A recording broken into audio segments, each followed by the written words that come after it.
No lance lá do oxigênio de Manaus, cara, essa eu não vi. O que que o Pazuello falou? Que não era culpa dele, pá? Como é que é?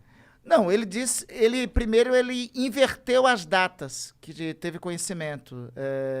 Nós temos informações, dados, que desde o dia 7 de janeiro o Ministério da Saúde sabia que iria colapsar o fornecimento de oxigênio para os manauaras, né? Na verdade, a Secretaria de Saúde do Amazonas já tinha informações da White Martins, que é a fornecedora de oxigênio, desde julho a agosto. E pelo menos, já confirmado, desde o dia 7 de janeiro, o Ministério da Saúde iria. No dia 10 de janeiro, o ministro da Saúde vai até Manaus. No dia 11, ele faz um evento. Para quê? Para comunicar que estava comprando carretas de oxigênio? Não. Para anunciar o Tratkov com hidroxicloroquina para enfrentar a falta de ar das pessoas. Né? Caralho. O primeiro carregamento, olha só, foi necessário, foi preciso, veja o constrangimento que o Brasil teve. Algumas das primeiras quantidades de oxigênio que chegaram de Manaus foi da Venezuela. Porque o Brasil estava negligenciando.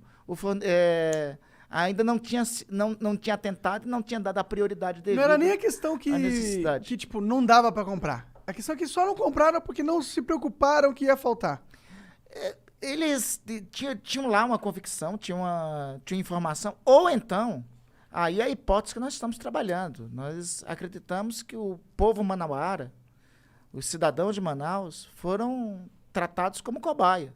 Eles viram que o colapso existia, eles viram que o sistema estava colapsando, eles disseram, vamos dar hidroxicloroquina que resolve.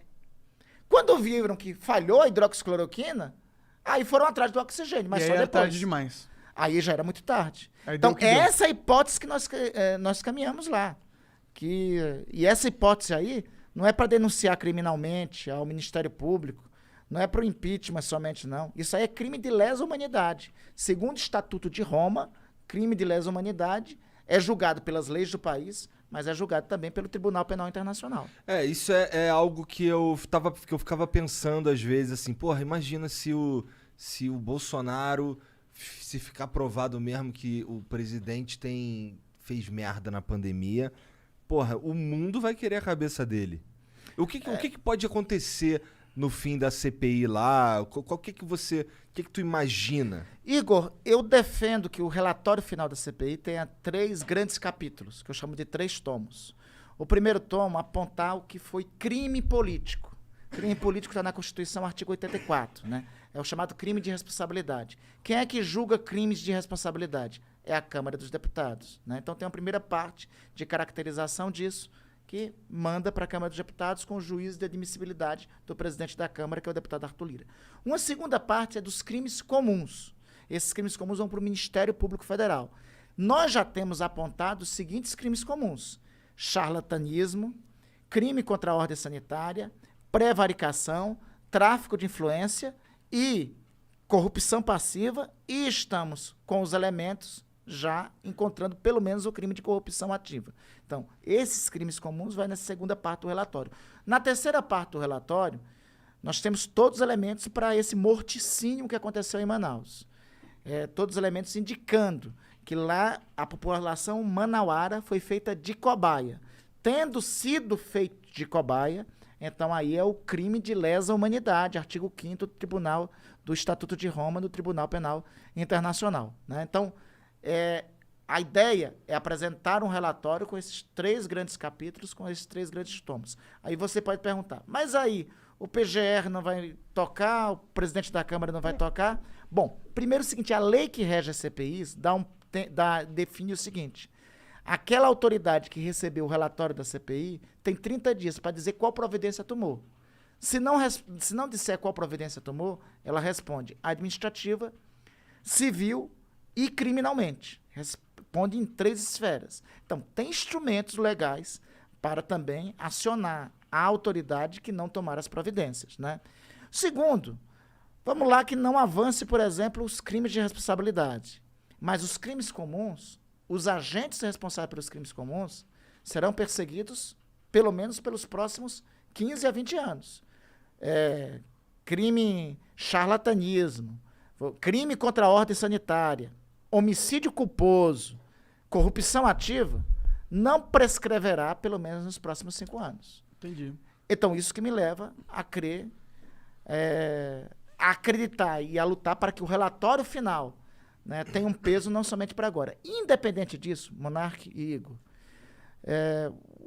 esse serviço que está sendo feito não é um serviço somente para prestar conta como parlamentar, não é um serviço somente para a sociedade ver, é um serviço para a história. Porque, Igor, é o seguinte, acabei de estar falando aqui na preliminar contigo, que eu tenho um netinho, Antônio Gabriel, tem 8 anos. Eu acho que ele tem pouca noção, referência hoje, tem noções assim vagas do que foi a pandemia, né?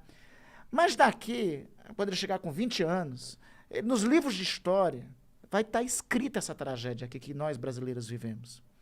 Ele vai olhar para mim e vai dizer, vovô, o que foi que o senhor fez e de que lado o senhor estava? Eu quero ter a consciência livre para dizer, meu neto, eu fiz tudo o que era possível ser feito. O que eu fiz foi isso, isso, isso. A prestação de contas nossa não é com eleição, não é com agora. É uma prestação de contas mais dura, prestação de contas com a história. E a história, eu sou historiador, a história nos ensina que ela tem a porta de entrada da glória e tem a porta de entrada da vergonha. Tem a porta de entrada da honra e a porta de entrada da desonra. E a pior coisa para as gerações que virão, para os descendentes de alguém, é entrar pela história, pela porta da vergonha. Com certeza. Eu concordo pra caralho, mas eu, infelizmente, tenho um pessimismo dentro de mim que acho que não vai dar em porra nenhuma essa porra. Faz que nem Gramsci. Tem o pessimismo da razão, mas também tem o otimismo da vontade. É isso que nos alimenta. Assim. Tem um negócio que alimenta todos nós humanos desde que a gente existe. Que é a comida. Também. A comida alimenta todo dia. É comida e esperança. A comida alimenta o corpo. A esperança alimenta a alma. Né?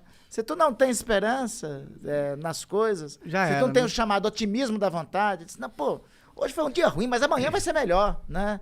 Pô, hoje a pizza veio ruim, essa parece que tá boa, né? Mas boa, amanhã, mas amanhã vem uma pizza melhor, vou escolher de outra. Então, a esperança é isso, é que faz a gente caminhar, né? A gente seguir.